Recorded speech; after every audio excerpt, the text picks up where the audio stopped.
See what it says. There you go. It's alive.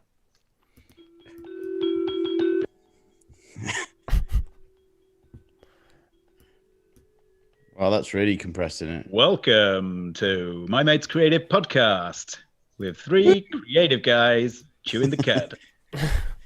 Yeah, that'll do. I think it has to be unique every week. That's the Right. that's Yeah. the I'll idea. tell Yeah, you what, just I'll freestyle it. I'll sort next week's out, and we'll All just right. go around and we'll just do like don't tell the other people what you're doing. And it'll just be Yeah. Yeah, do a full intro as part of our trapeze daily. act. Yeah. Yeah. Learn to juggle in a week. Yeah. Okay, that's You good. can definitely. Being too slow if it's taking you a week to learn how to juggle. Because it's not. Yeah, like Depends, the mate, fu- if you're going for the hamster, you Is ever that what tried that was juggling called? like the hamster? Straight to God. that one. The thing is that I think a lot. Yeah, I mean, I know. I'm assuming Rob, you can juggle. I can juggle, yeah. Yeah, and Andy, I can do the I standard reckon one. you can juggle. Yeah, the sort Standing one. the standard juggle, like the basic. I can only move. do one ball at the moment, though. Hey, is that a joke or? It's yeah. I remember me and Tez trying to learn how to juggle to each other, and we weren't even learning it the right way. There's a way where you throw two balls in one hand. How do I describe that? What, like that? Yeah, like we were trying to juggle. When you juggle into each other, you don't juggle in the same order as That's true. juggling Oh, on you're your trying to- own. right, You yeah. have to juggle Yeah. like with one hand. You know when you juggle two balls in one hand? Mhm. Yeah, so you're sort of Yeah, replacing them. You have to do that to each other with one hand, I think. It's Right. yeah, so we spent all day learning it wrong and Nice. yeah, we didn't get anywhere. Gave up. And gave up, yeah. Moved on to unicycling instead. Straight Nice. into the high As quality. soon as we've gone juggling live, chat. just let you know that mine started wigging out a little bit as we've gone live. So That's if I all right. suddenly We'll see drop how out- it goes. Right. Okay. Well, I wanted to talk about NFTs this week, and we spoke about it a bit on the chat. That non-fertile turtles. Yeah, non-fungible tokens. Basically, right. What it is you can think of it as like a certificate of authenticity for a piece of like digital work, which says this is 100% guaranteed the original copy of this file, whether it's an MP3 or like a JPEG or whatever, which is like that's that with that for like life, so if so people like Johnny, I'll make Johnny, who does 3D design, like CGI characters and stuff, they can, how they produce that range of vinyl figures. Yeah. So that now they can produce just a short like animation or illustration of it, and it has a certificate saying that is number one of a series of 10. Right. So things become. It gives like a collectible Legit. commodity to digital files, and people can still access like that illustration and see it like on their Instagram or whatever. It's not, it's not like an exclusive piece of art that this person owns and no one else can see. It just means that they have the original copy, that's what gives it its value. Okay. So it's quite interesting. It took me a while for my head to get my head around it. So some of these things are going for like stupid money because it's like. Well, it was Beeple, wasn't it? The one last week who sold it for, was it 60 million or something? Yeah, like because people paying what? Just a digital artwork. Yeah. For 60 million? Yeah. It's because people, Wow. what people are paying for is exclusivity, Yeah. and most of these people are, collectors or like entrepreneurs who buy it and they know that in 20 years it's going to be worth loads more, and you pay for everything in like whatever cryptocurrency like that particular marketplace trades in. So like, people who've got Bitcoin and stuff, they've just got fucking loads of it, or quite a few people have. So some of the value of these things is ridiculous. because people are just like, it doesn't seem like real money. Yeah, so the evaluation is a lot higher, and Yeah, so I don't know. It's obviously going to be very up and down. I mean, Johnny and Bethan have been selling a couple of characters, and they've gone for like once you convert it, going for like a couple of $1,000s each. You know, sweet. and that's like no client involvement. You know, you don't have to like, you just do what you want, put it on a marketplace and sell it, Right. like in like an auction format. And then what do they do with it? Like you said, they have it on file. Yeah, it basically. I mean, I'm going to get some of the more technical details wrong because it gets really complicated. But like every transaction that happens in cryptocurrency is stored in a massive database on the blockchain. Just think of it like a database, and that information is stored there, you know, forever, apparently. So there's always like it shows a history of ownership. So it shows who owns that, say, JPEG that someone's bought. It shows who owns it, who used to own it, and like, you know, its value and all this kind of shit. Which is quite interesting. Yeah. So one of the things that I'm excited about, and no one's really doing this that I can gather at the moment, is applying it to like music and production music for, you know, what I do basically. So the concept would be that my music would be available as an NFT, so as this, you know, token. A film company comes and buys it for however much, and they then own they own the song, they own all the rights and everything, but you get paid like, you know, decent amount straight away rather than having to wait for any royalties. Yeah. But they can retain, if they say they did their whole film soundtrack out of NFTs, they'd maintain all the rights to all their music. So if they wanted to release a CD, they could. If they wanted to like get one, fuck, you know. Yeah, there it is, right in the middle of the old flow state of. I'm glad, because I needed a bit of breathing room to take all that in. It's complicated. So basically, they could do whatever they wanted with their soundtrack. You know, the way it works at the moment is that if they want to release like a CD, or I don't know who does that anymore, but if they wanted to do something with one of the songs on their soundtrack, they'd have to go back, pay for a new license, and all this sort of shit. When things, because these NFTs are like all about sort of collectibles and exclusivity and stuff like that. You know, they sort of, if the film does well, the songs in that film become more valuable.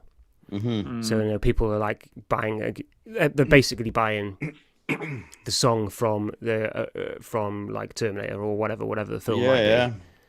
But the original creator is always written into that NFT, so they will get, every time that NFT is sold, going on presumably into infinity in the future, the original creator gets a percentage of the sale. Wow. Which is a really interesting way for people to earn. So with the music thing, you give away all your royalties, all your rights to your royalties, because, you know, someone's bought those rights off you, but you get more money up front. So I think it kind of like balances itself out. Originally, I started thinking this is like, I don't know about giving away all your rights to your music. I don't know. I think, how does it make you feel about writing music, your approach with this new way of it being potentially bought? Does it make you want to spend That's a good question. longer on making one hell of a good song, knowing that there's this new potential of how it will get sold? So yeah, well, that's interesting, because so I'm coming at it strictly from this, you know, production music side of things. But one thing which is gonna, and I think has already happened a few times, is that you big artists are buying beats as NFTs because they can get them for like, you know, $200-$300. They make them into like a tune. It goes like on Billboard Top 40 or whatever, and then Everyone wins. and that's like becomes ridiculously expensive. And when that NFT then gets sold by that artist to make some more money, some kid in their bedroom who made it and sold it for $100 suddenly gets a couple of $1 million dropped into their crypto wallet, and they might not even know that it's been used. If it didn't get used in your country, and you go, I've suddenly got $10 million this morning. That's great, man. I like it. It's a very it's like they're very much considering. It's like the person who came up with it has very much been in that kind of position. Yeah, well, especially the percentage when it was resold and all that. I wonder how it came around. Like, has it come around? I don't know, organically, or is it a plan, or like? It's sort of become very sort of, let's say, famous recently because there's lots of people who've done well with it recently because they've got loads of profile, and so if they put out a one of anything, it's intrinsically got value because it's like super collectible. Like there was a guy, what's his name, Paul Logan, the YouTuber. Oh yeah, he sold a jar of air as an NFT. Well, I saw something to do with that. I didn't know what it meant though. That I never click on his thumbnails, but yeah. But that's so for example, like the first ever tweet was sold as an NFT, which you think that's quite a big thing, really. Like if you could own the first ever telephone call. That would be essentially the same, isn't it? It's such a strange like definition of ownership, though, isn't it? Like not having any sort of, because like from what I understand of what I've seen of it, it's just up for anyone to look at whenever they want. It doesn't really change anywhere. It's just like it's just something in the metadata that says someone owns it, isn't it? And it's like it's crazy. This like it sort of flags up the desire for ownership, doesn't it, in the human race? Like everyone wants to own. Personally, I wouldn't buy one, but buy anything as an NFT, like because I'd sell some, make some money. I can't really see. It's I'm like getting I suppose it's the same people who buy art so they don't have to pay as much tax or whatever, isn't it? Yeah, you know what I mean, it's like that sort of idea, I suppose.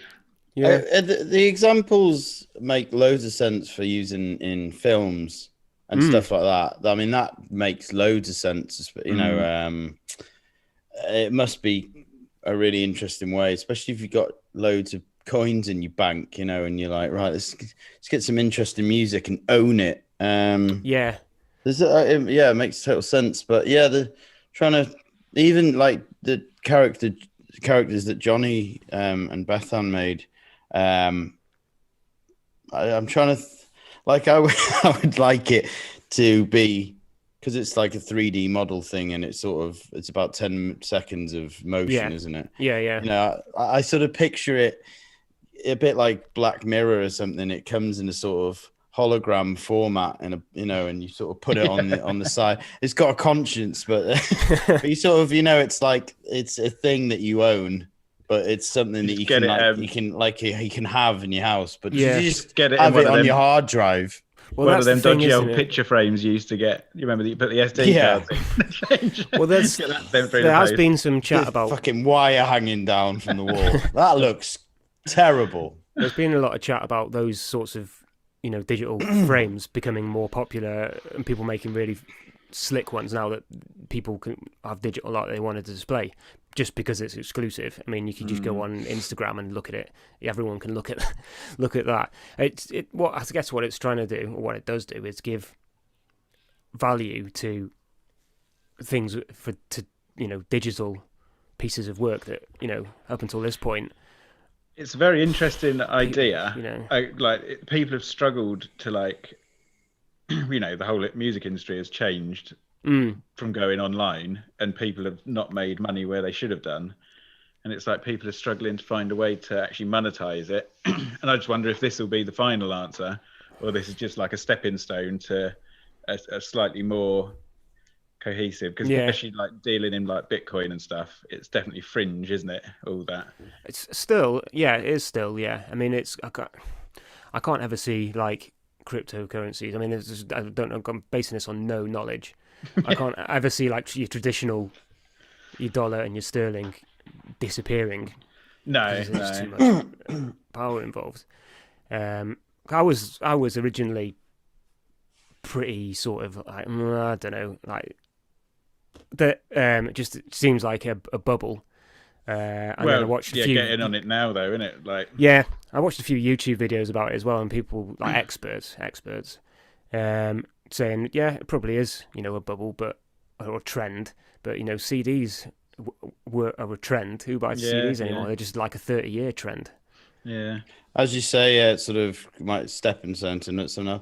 I feel like it needs a few more heavyweight sort of celebs, absolutely, or people like that to just casually be using it to get into the mainstream a bit more, because I haven't really heard of it until you mentioned it. And but I mean, the problem with it at the moment is if you've got no profile, like your piece of work is not going to attract any attention because it's not associated to anyone famous really. The only thing that gives it any value is that it's just one of one if you just do that like an exclusive one. But you could definitely do them, sell prints, like digital prints, Dave. You've got enough following on your Instagram for people to be interested in NFTs.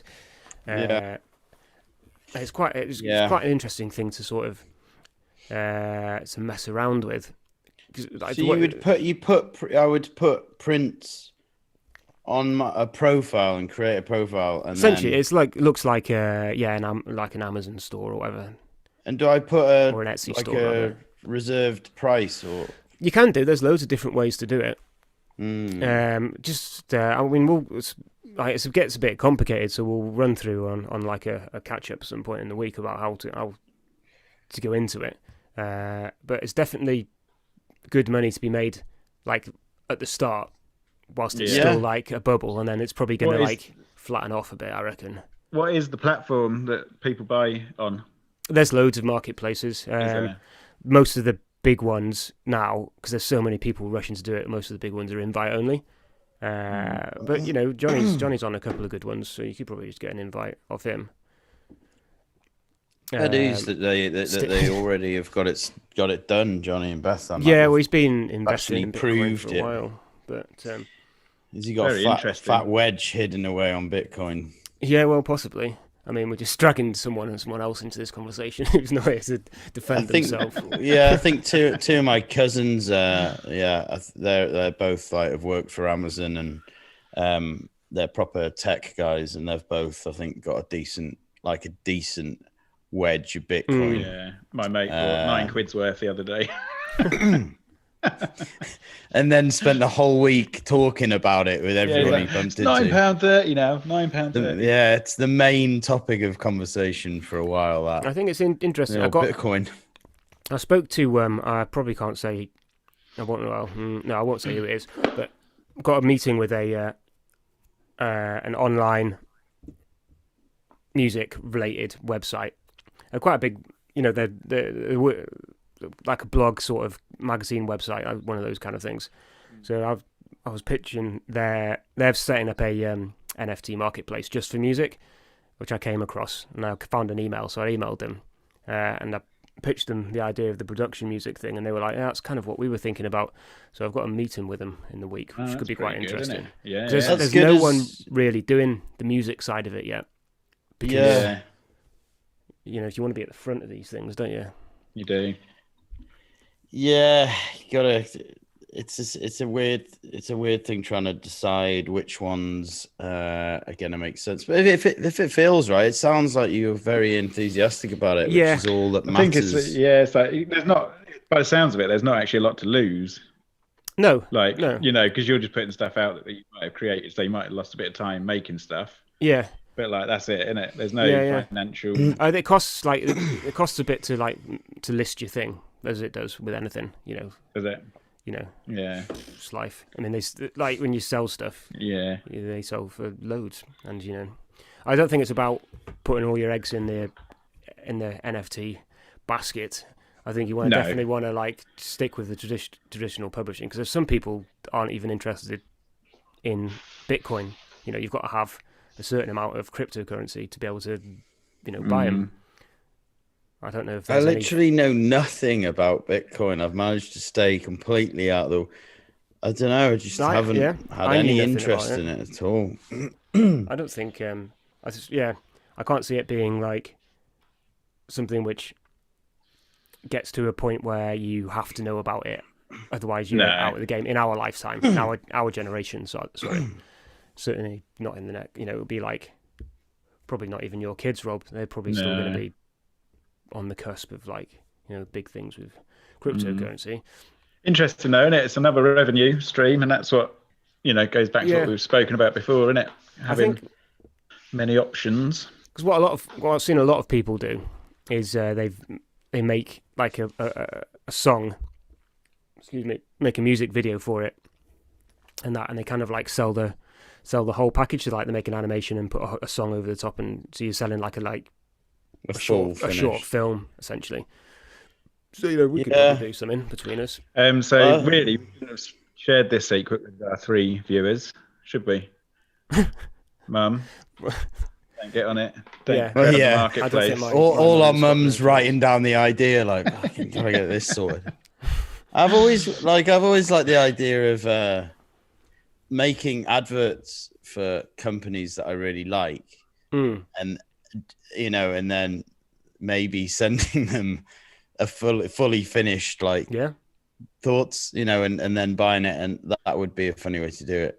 I just think people do that, don't they? Like, I think that's a bona fide sort of. When I went to, what would you do, Rob, if you had to make an advert for a company? Don't know. Oh, come on! There must be loads of companies you love. Mitre. Yeah, Mitre. I've never seen an advert. It'd probably be. I would. All of mine would be in. Probably in like environmental things nowadays. I do like focus a bit on charities and not into the old commodity world, mate. I suppose because you've worked for all the. I keep picturing outdoor companies and. Yeah, done all that, mate. Yeah, it's not as fun having that conversation. Oh, who would you? I've done them. Fucking completed it, mate. I would though. I'd probably go. I'd use it for like environmental causes. I think like that's where my sort of mind and consciousness is taking me at the moment. What would you consider doing? I suppose it's a bit different from what you're doing on your YouTube channel, isn't it? Yeah. So you can't really just stick in like an environmental video. Well, I think I will. Like, I think but I think it's like if you're talking about a certain species, then you can highlight their plight at the moment. Yeah. And like most of the species we've got in this country have got plummeting numbers because we're, developing HS2 or turning into monoculture farming and all the rest of it. So it's like you can slip it in. There's a bit of the message there, and that's kind of why you're doing photography in the first place, because you're film it quite different. No, I'd keep it very similar, and then just have it as a little spot in a mention. And like that's my idea. Is if I ever do sell prints, it'd be like I'd do it on a 10% of it every time it goes to like a charity. A wildlife charity. Maybe you should do that as your next one, Rob. Yeah. I think it needs to be within the video itself, though. Not I don't want to be preachy because like people know, but I think like if you can say like there's only 4,000 barn owl territories in the UK, whereas there used to be like 20,000 or whatever, and that's mainly because of this and this. Just little things that might set people off thinking. I don't know. It's so hard not to see that as a parody, like a piss take. Just to cut to an advert, and I just cannot see anything that's not a piss take where you cut to it and it's still you. It's just you, but in another advert with narration or something. But yeah, that's it really. Like, what I'm like. I'm a bit of an old hippie nowadays, really. Like, yeah. Have you been filming much recently? Loads this week. I've every day been out. Should finish it up tomorrow. I've sort of started the the tree edit. creeper thing. Yeah. Well, that's good. Been pretty Good turnaround on that. Yeah. That's what it's about, isn't it? Yeah. I think it's like 6 solid days. Like, because you think I'm spending like two and a half days trying to get some decent photographs. Another 2 days trying to get decent footage of them, and then another 2 days trying to get footage of myself talking about it, and then another 2 days editing all that together and trying to make sense of it. It's a lot of work, really. Have you streamlined it a bit? Like, are you making less mistakes this time? Do you think? I'm making less files. That's the main thing. Yeah, fair enough, it's better for that. I think I just try and get all the photographic and like video stuff out the way, and then it frees you up to talk about it just as and when, as opposed to doing it as you go in, because it's just impossible. Yeah. So it's just like it's easier to be just a bit more informative. And do you write down a plan of what you're gonna do each day? Yeah, roughly. Yeah. And then I usually leave the book at home and then get down there and realise that I haven't got it with me. Yeah. Yep. Do you have to worry? I don't suppose do you have to worry much about your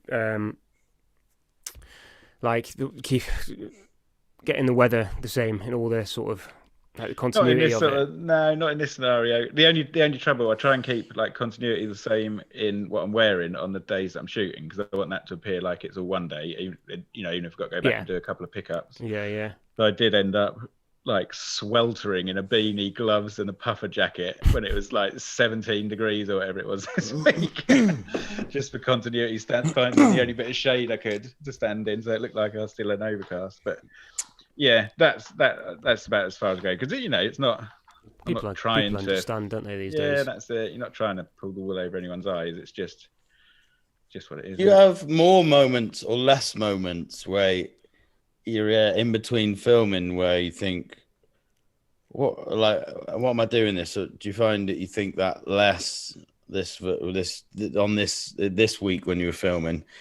Did you have more or less moments where you just like, maybe get a bit tired, or you just like where you just kind of like, am I doing this? Well, I think like having the life that I have, where I've like got a bit of stuff that I have to be back for, is quite good, because it means that like the maximum time I was out was probably like 4 hours, because I had to go and pick whoever up or whatever. Yeah, and that's quite good, because you don't really find yourself getting to that stage. Whereas the temptation would be just to stay there all day until I'd nailed it, but that never works. It's like you just end up like this, blabbering mess, really, don't you?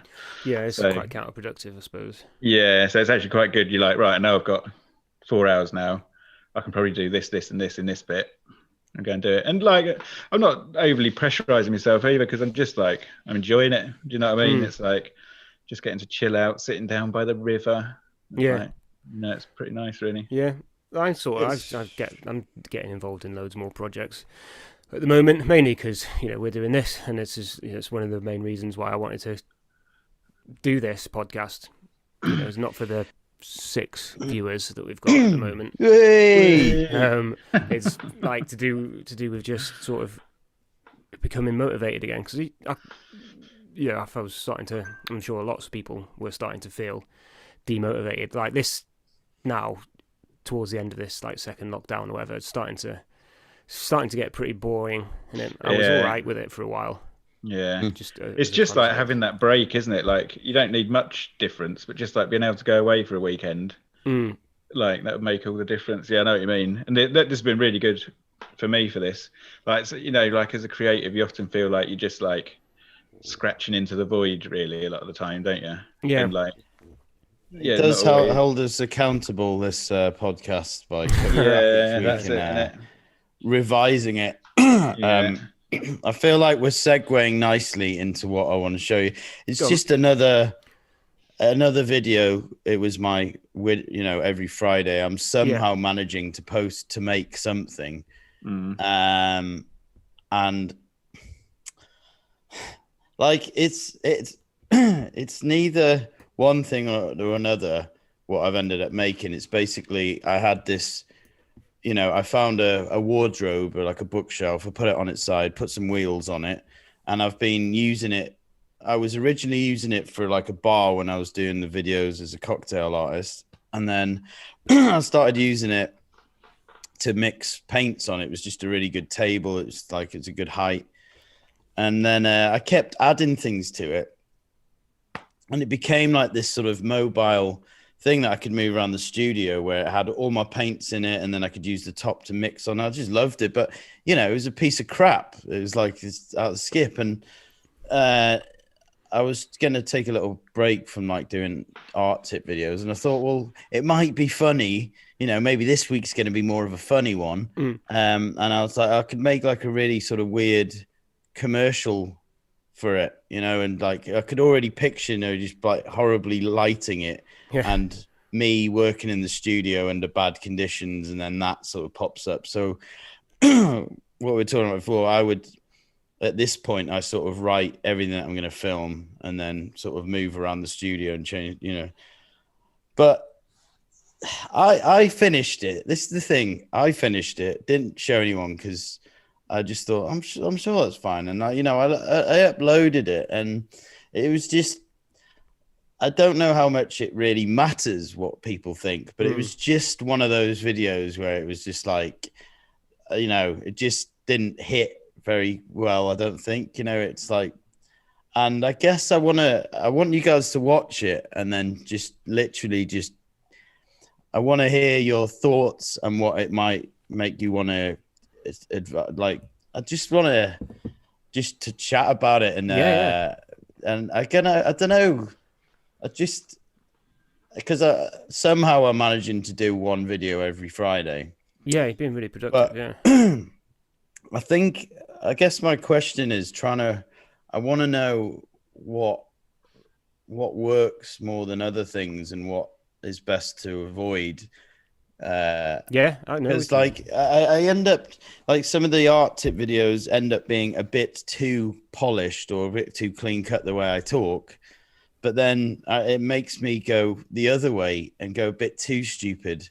And when it gets released and it's not even that funny, I find that I'm in this sort of very confusing part where I'm like, I don't even know what I want to post next. Like, I almost need some. Even before I've seen the video, I almost think that it's like what we've talked about before, though, where you need that separate channel for that outlet. Because I wonder if the people who are watching your arty stuff are more serious than, the people who might watch your funny stuff, if you know what I mean.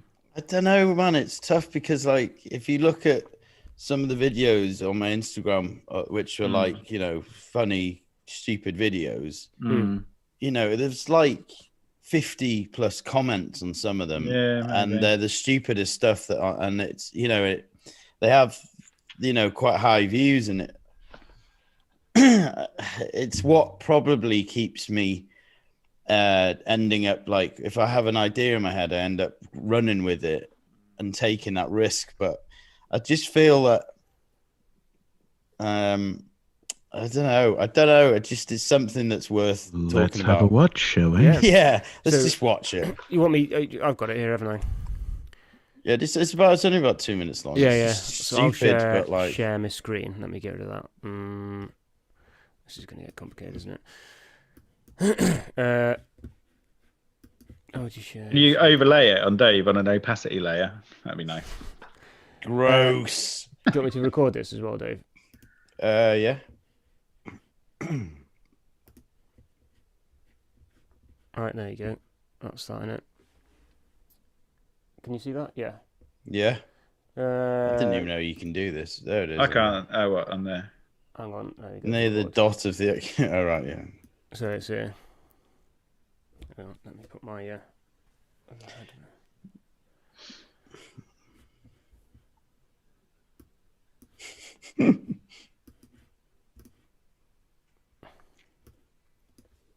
How's the sound? What'd you say? There's no sound. There's no sound. No sound. This is going well. I'm getting sound, obviously, but I guess it's. Well, that's confusing. This is going so well. We're totally going to lose our 6 viewers. No way, man. They love seeing this shit. Yeah. It's like Radio 4 when they lose the guy on the end of the phone. What we're gonna do now? Okay, bye. The cat in Hull.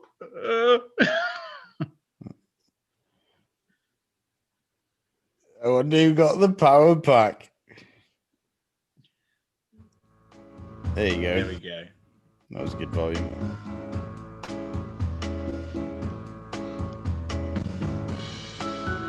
Get rid of that box under. Frustrating, isn't it?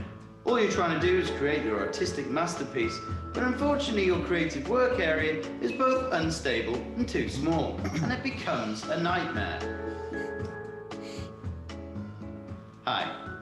As an artist myself, I understand it's a very frustrating area, and it needed to be sorted. So I came up with the ultimate portable paint and palette storage unit.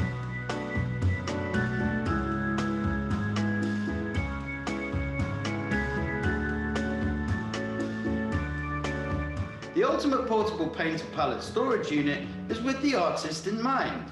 Its large shelving units to hold your tubs and tubes, the artistic art tips for your cloths and towels, and the well thought out compartments for your brushes, stuff, plates, bits, and things. As you begin to run your hands across that beautiful painted veneer, grab that handle and push your way to artistic freedom and contentment. Wow, compartmentalizing's never been so exciting.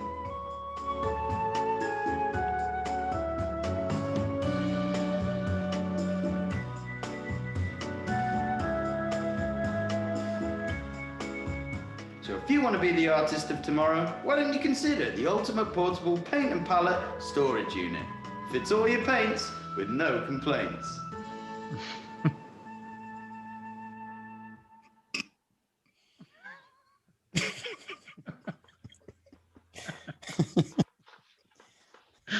It's got so much. It's got so much of us in it when I watch it with you guys. I'm just going to play it again because because piss. Oh, this is too stressful. Brilliant. Why is that not working? This is so professional.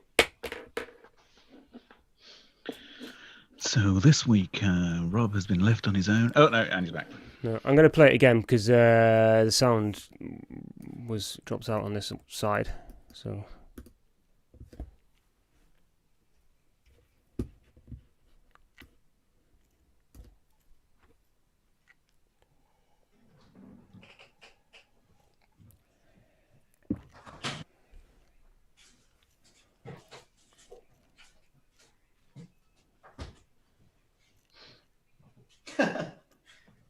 No, we can't hear it.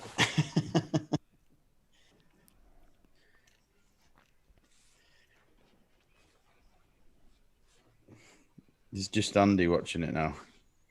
Right, it's for the viewers, mate.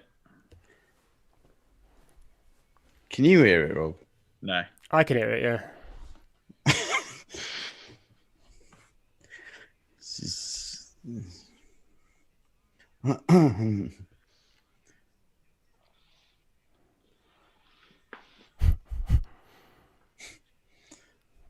Just hearing Andy's laugh's quite interesting.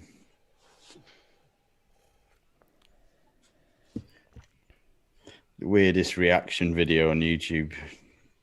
Yeah. Just watching back with they can't hear it. Yeah. What? Watching a whole film like this. No way. I hate those reaction videos, man. I love them, man. I went through a whole stage of watching thousands of them. Like a teenager watches Fight Club for the first time. Yeah. Why do I want to watch that?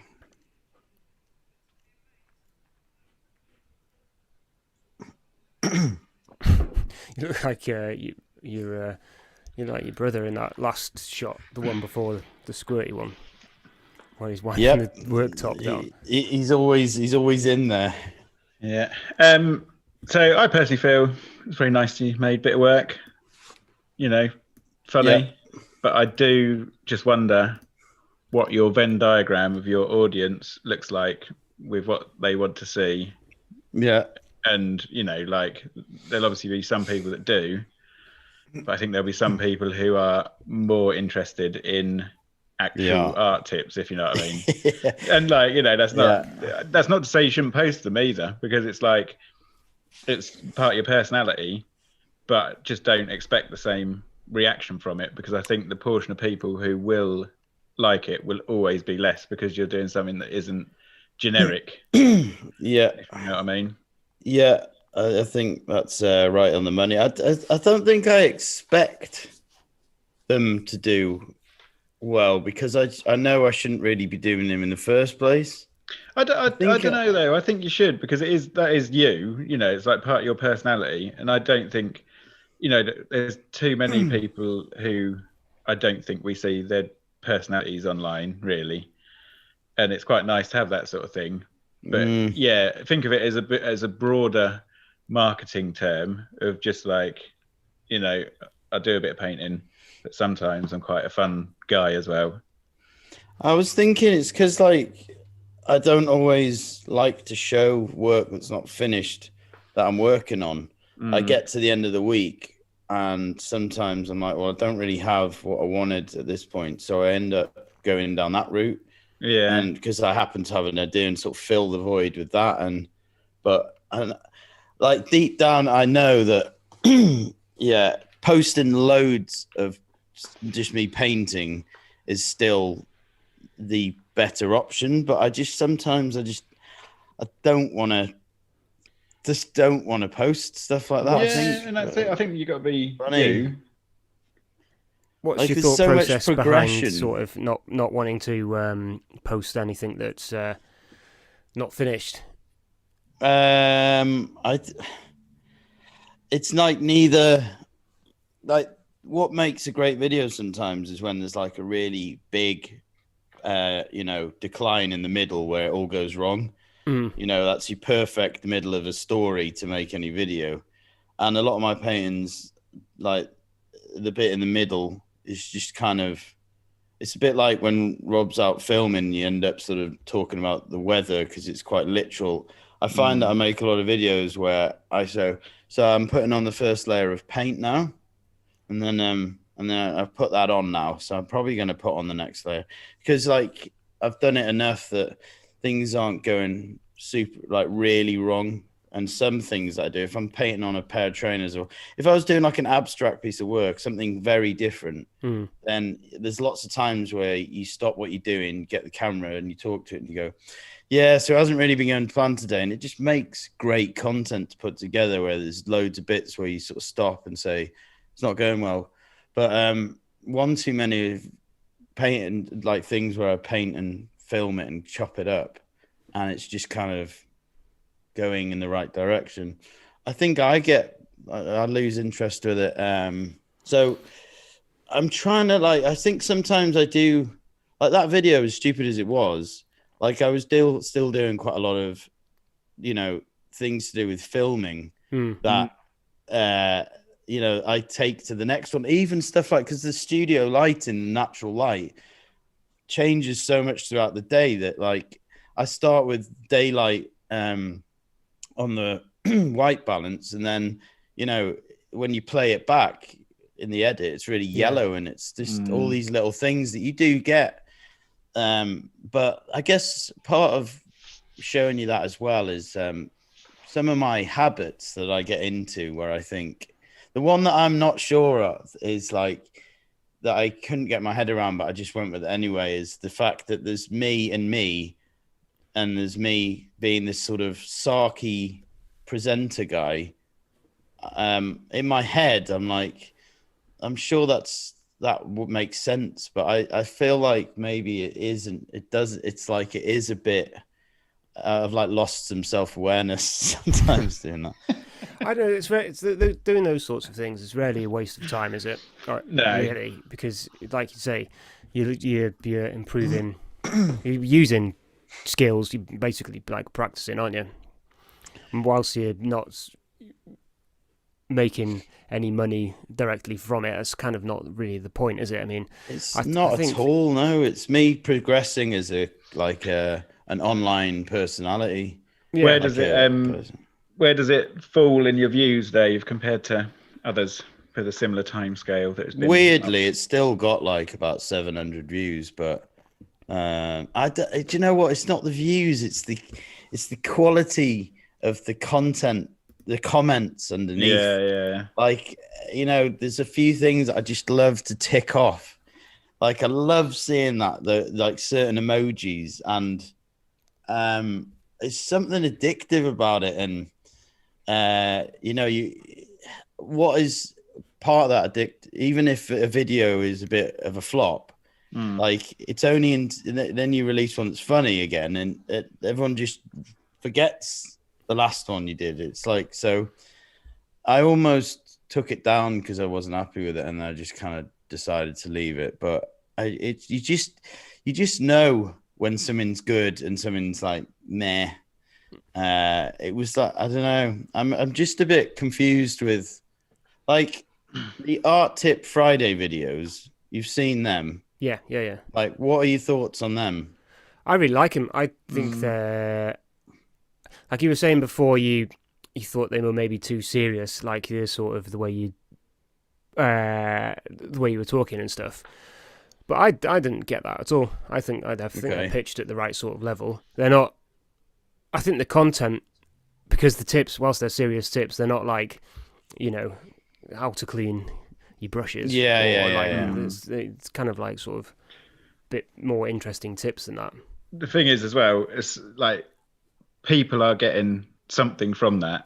Yeah. It's a genuine tip, and like people may feel that when they start watching a video and they realize they're not going to, it's just scroll along. It's not for me. It's like there are people who, they are just after that sort of thing, aren't they? Yeah. I've got a lot of ones that like how when a painting's finished. There's a lot that are that I can do, and I'm starting to realize that as part of the content, if I've been doing these 2 tiger paintings of like rock stars as tigers, and I think I can have them playing as time lapses as part of the video. As part of the content, it's like as I'm talking, the cut-offs, the bits over the top, painting content, like an example of me painting. So I'm not just giving art advice. It's like giving art advice whilst me doing a painting is such a stronger video, because it's like this guy. Why in your mind are the two things separate? Why does like an art tip video come out serious, and then that comes out like non-serious? The one that I don't see. Yeah, because I don't see why there's no reason why you shouldn't be able to incorporate a bit of that sort of feel into a tip video. That was tip, not tit, by the way. I think I've, do you know what I mean? Like a bit more so, like you could have little sequences in it that you plan out that have that sort of feel to it. I think that would be, for me personally, that'd be a better way of you getting your personality across, is incorporating it more in the like serious videos that don't have to be serious, but like deliver information that people will be interested in and will follow, and just have it like that. Like I don't it does feel like you're kind of like, oh, I should do it seriously, and then like you get to a point where you're just like, Boff. I don't think I see it as serious. It's just, again, like I'm just checking in with people who know me well, as far as like if I'm getting, because I went as far when I was at home. I was in the spare room, and I had the studio light in, and I was trying to like make some showreel stuff for like presenting. and my mum could hear me, and she eventually like knocked on the door because my projection to the camera after like several takes was like really loud and really engaging, like I was on a set, you know. And in my head, I was kind of like, felt like I was nailing this more professional approach. My mum did the classic thing of like, you know, I get what you're doing, Dave, but, you know, it's not really you now. It's like, and it's interesting, yeah. I think I'm asking you about that because I want to check that I'm not going, when I think of it being too polished, I think of like sort of being a presenter for like or something to do with football or something, where, and even like the way they hold their hands and it's like just that bit over where it's like it's not me enough. I think the art tip ones, maybe they do verge that way a little bit, but again, I'm not like it's so tricky. Like it's not really to their detriment, if you know what I mean. Like because the content's quite good, and I think. Yeah, it's like more of a you wanting to be genuine and feeling that you have to be genuine, which would, drive that a little bit. I think it's, I don't know. So, really. I think it's just like, for me, it's a mix of the two. Like, don't single them out so much. Like, because with your one where you're clipping them onto the bulldog clips and hanging them. There's plenty of room for like a bit of a funny sequence in there. But I think you have to head it to start off with, you know, like trying to convince people that it's an actual tip, and then you can wander off from it and then deliver at the end, if you know what I mean. Well, the cut-offs, like when I'm describing something, I often think of the footage over the top, which is always like it's muted, so there's something quite comical about muted footage. It's like it's got that slapstick thing. So I was like, you know, one of them was going to be how do you know when a painting's finished, and I put it into sort of 5 categories. And so all the cut-offs of that, you know, like try the paintings in different rooms with different lighting. Then I think of like, well, how could I film that in a slightly more stupid way? You know, like come back into the room or like a simple one is like take photos on your phone, and I was thinking, well, I could take a photo on my phone and film me, and then when I look at the picture on my phone, it's something completely ridiculous compared to the painting that I just took a photo of. Yeah, or you do a whole series of like one with your finger over the lens and stuff, like. Yeah, as soon as you said that, I can feel my brain slipping into just going off the edge and going back into something that's not enough. As you say, like getting a good balance between the two. And as soon as you said that, I'm like, I could just do a video about putting your finger over the lens. Some of those tips, like you're saying, like presumably you actually use some of them. Like I don't know, like it's like they're all genuine. Yeah, look at in the mirror and all this kind of stuff. Yeah. So it's that's kind of a good way to sort of, you know, they're all genuine tips, but you can do them all in pretty, like you could do a whole series of videos about those tips, like being actual genuine, but like but doing them in a stupid way. It's just, trying to get them to, so people know that they are an actual genuine tip. Just you're not like implementing it properly. No, it is like the more I've done it, it's what I've been trying to tell you, Rob. Like the more you think that you're not quite right to teach people, because there's so many other more people literally do that as a job. But like the more you more you like start, if you find one thing that you know you could do a 1-minute video, it sort of sometimes opens up. Oh yeah, that's like I've got my style now, which is sort of like not full like academic teaching. It's like just something that you've picked up along the way. I don't think there's anything wrong with teaching to learn either, though. Like even if you don't know it, if you teach it, like you learn it, don't you? Like it is. It's very. It is all very genuine, but I'm trying to come from a slightly more relaxed, like, not take yourself seriously approach with what I try and teach, because I do find a lot of those kind of videos, they are quite serious and there is no character when they're talking about it. And I feel like a lot of artists watch videos and feel like the teacher, whoever's giving the tutorial, is very, like stupidly successful, and they sort of talk from this plateau and look down, and everyone looks up at them, and it's like there's no middle ground. And I feel that I like that feeling of when I'm trying to give tips to sort of talk in a way like, I'm still here kind of getting them wrong myself. There's something in there that I can... I've sort of touched on that on my latest video, like a few tips of how I shoot these. Yeah. I kind of make it clear that like, this is how I do it, and this is how I find it works. It might not work for you, or you might have something better. And, that's a good way to invite people in as well. Like, if you've got a better idea, like tell me in the comments or whatever. Yeah. It's a good way to invite people in to, start a discussion. I think with the things like creative industries, there's very rarely one method of doing anything. It's not like, I don't know, bricklaying, where you like, this is how you make a wall. You kind of have to follow this exact way, otherwise your house is going to fall use down. boxes. Don't put boxes in the water. Well, I've been learning some, a certain really hard dance move on bloody roller skates over the last few weeks, and I've watched like... You're dead to me.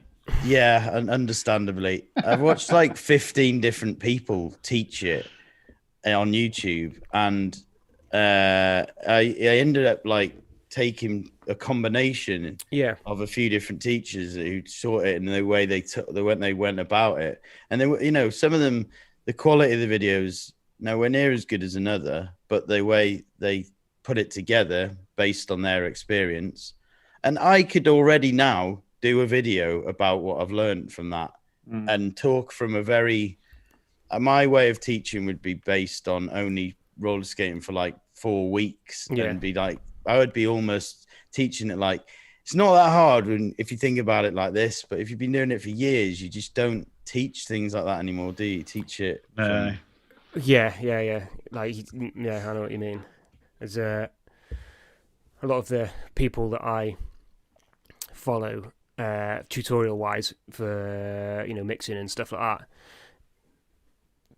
that. There's a big gap of people not really talking about some of the more core concepts about just get it to like feel right. It doesn't have to people are trying to get it technically right from the outset by doing like worrying about all their like compressor settings and stuff, and it's like, you can make it sound pretty good without any of that shit on it. And then you've if you're starting from there, then it's gonna, your end product's gonna be better anyway.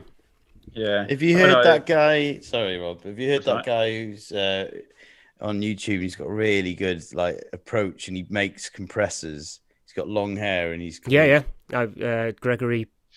James. Gregory. No, he's the Radio 1 DJ. I love Greg James. What's his name? I know the guy you mean, yeah. Kush Audio.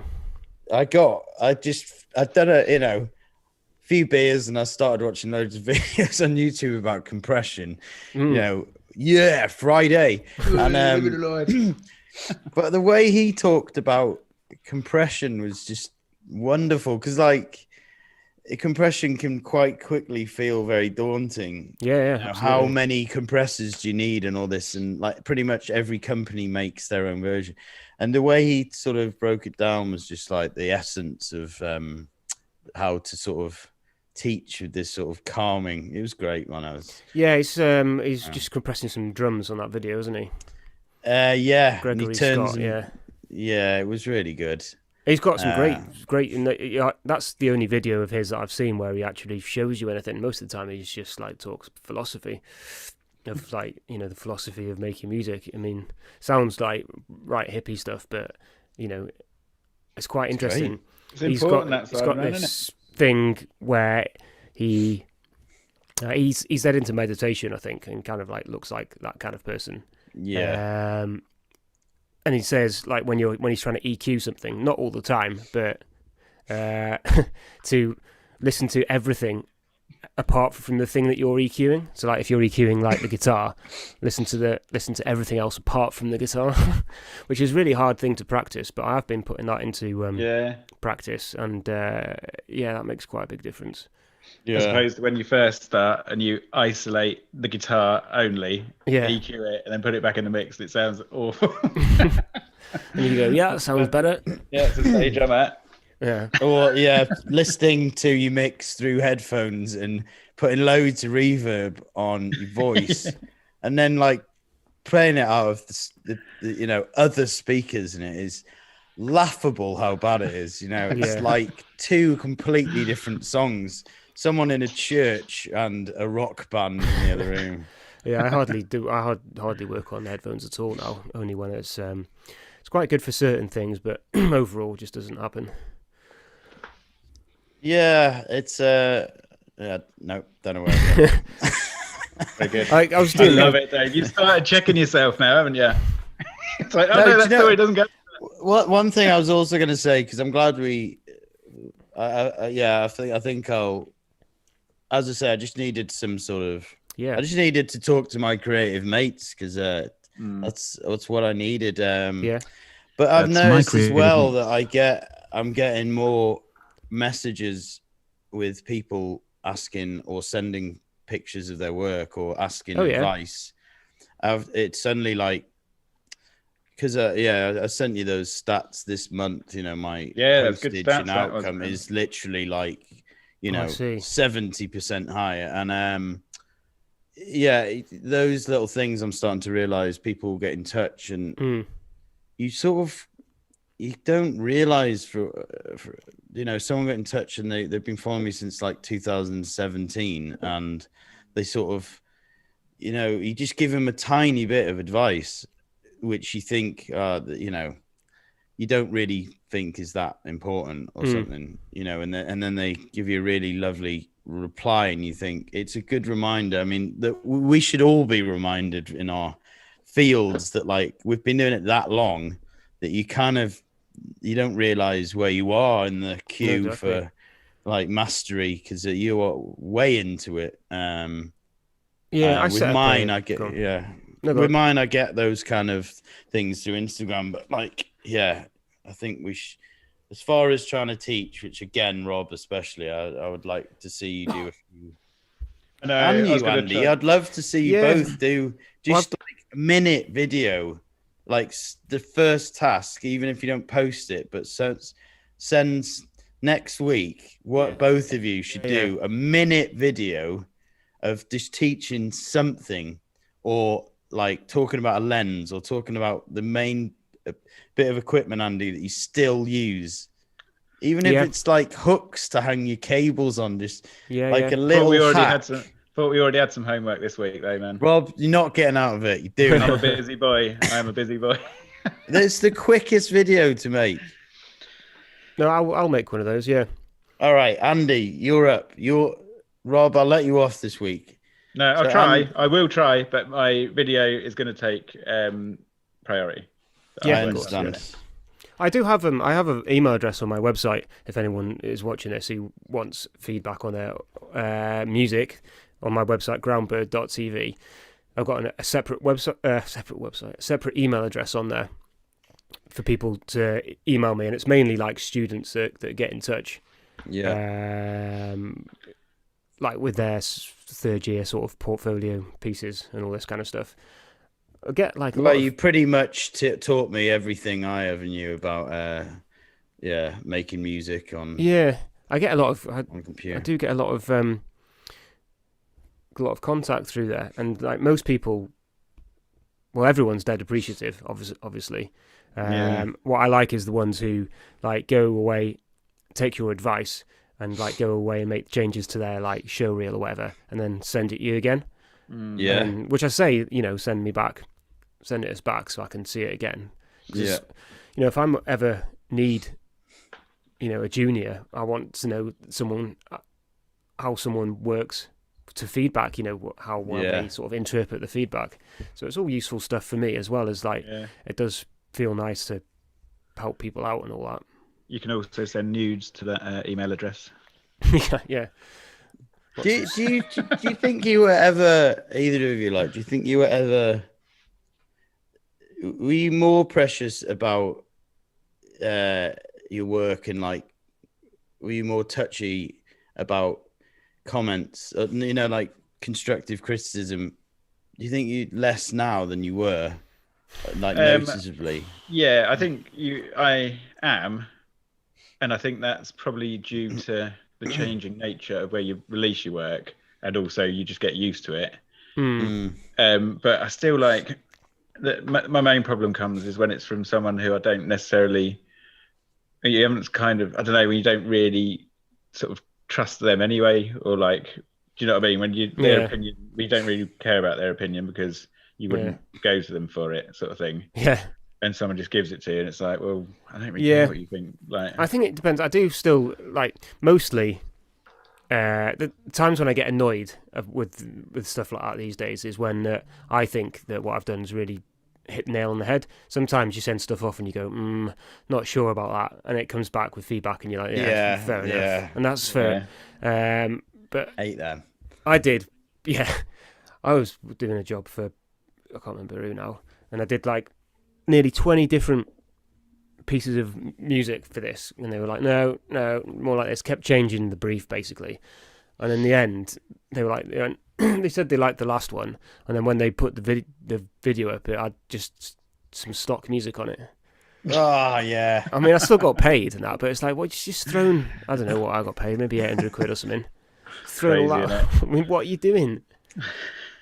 That's a tough one. That you've really got to just push it away and make sure the next thing you're like, I hate that feeling, man. I sometimes when people don't get in touch about paintings and you're like, oh God, you do like it.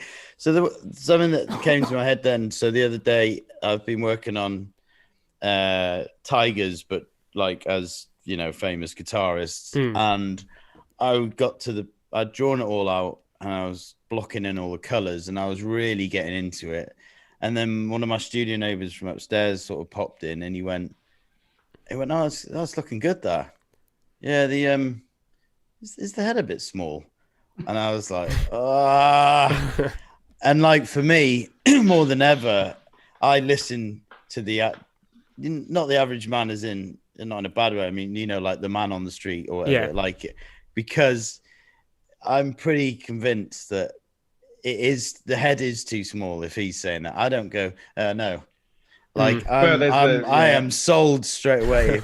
if someone walks in and go, yeah, I think the head's a bit small. You're like, so it's too small then, because like that is how it works. Yeah. Like I can't tell anymore. I've got fallen in love with it. I can't tell, so I need someone to come in and go, is the head a bit small? Yeah, it is. Bollocks. Particularly on I'm cracking up a bit, I think, here now. No, you're right. Oh, hello. No, totally not. Lost, right. Go on. Oh, hello. Back again. Yeah. I was going to say, the nature of your work, Andy, where you have quick turnaround. Yeah. Hang on. I think That's I'm right, going to fade out. You don't really get that luxury to go and get that distance from it anyway, do you? So it's quite difficult because you'd probably make changes anyway because you've got to send it off within a deadline. Yeah, I mean, deadlines are. They go. We need it. It needs to be done by Friday, say, and then if they don't like it, there's like, well, it's got till Wednesday to change it, and it's like, well, give me to Wednesday in the first place, probably would have been all right. But I know what you mean. Like, there's not much of the commercial work that I do now that I'm very precious about. The albums are different because they're all, I'm coming up with those concepts off my own back, and I accept that some of them don't get signed up as quickly as other ones. But there's annoying stuff that comes back sometimes as feedback on stuff, which I know is a problem. Like, I need to spend more money on the acoustic treatment in my room, so because it like makes monitoring some of the really low end. So I'm doing like all this cinema stuff. So you're talking about some really deep bass and all this like tension type stuff. And I know that my setup's inferior space for mixing that sort of stuff down to compared to like if someone's watching this and listening to my music in a big sort of professional cinematic mixing down room, they're going to go, well, that bass sounds, I don't know, flabby or whatever. I'm struggle to monitor that here. So those are the kind of like bits of feedback which kind of annoy me a bit. Frustrate me, because I know, I know what I have to do, but it's like it's quite a lot of money to like really treat a room, and if it's in your house, it's like you're limited. It's not,